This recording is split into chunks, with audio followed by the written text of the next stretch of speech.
Thank you very, very much indeed. What an incredible joy and honor it is to be part of this remarkable summit. I echo the thanks that have already been given to our co-chairs, our presidents, our chancellors. I also wish to offer special thanks to the talented staff of the academies, and all of them together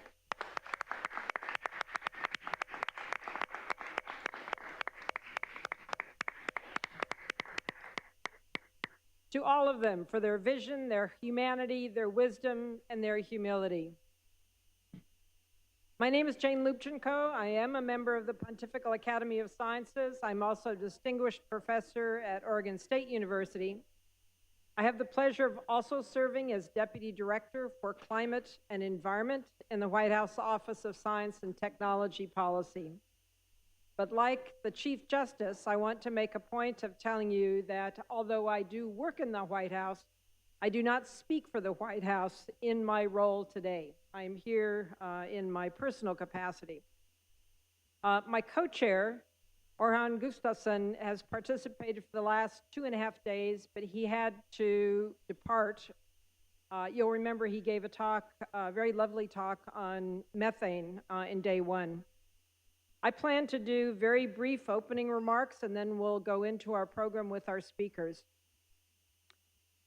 Throughout this summit, speaker after speaker has noted the importance of science in tackling the climate crisis. We just saw a brilliant expose by Marianne of an example of how science can help us understand and act. So it is fitting that now we delve into some of the knowledge base that forms our understanding and provides options for solutions. And I offer two thoughts about the role of science to frame this session. Number one, Pope Francis and other religious leaders have long flipped the script on the sometimes fraught relationship between science and religion by calling out science as important and scientists to assist. When Pope Francis inducted my class of academicians, he said, and I quote, "The positive results of science in the 21st century will depend to a great extent on the ability of scientists to seek the truth and apply discoveries in a way that develops in tandem with the research for what is right, noble, good, and beautiful." He continued, quote, "In the name of God, who gave us the planet to safeguard and develop, we are called to ecological conversion, to save our common home and life, and that of future generations, rather than increasing inequality, exploitation, and destruction." A few other global religious leaders also looked to science.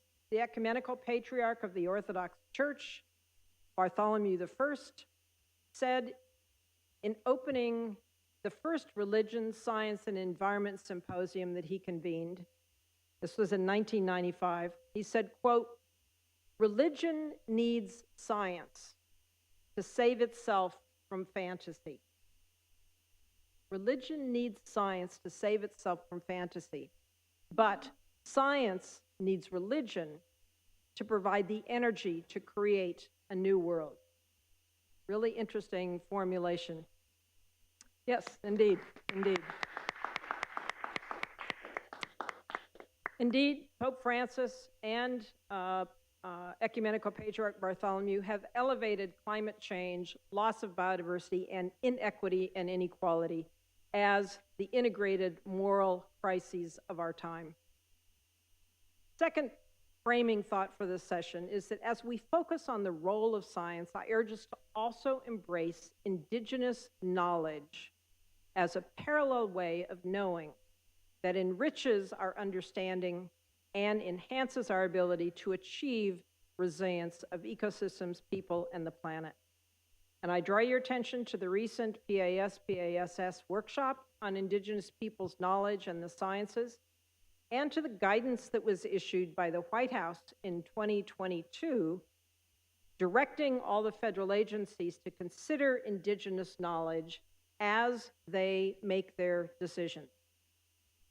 So with those framing thoughts about science and the role of science, it's my pleasure to introduce our first speaker, Professor Ben Holton, an ecologist, professor, and dean of the Cornell University College of Agriculture and Life Sciences.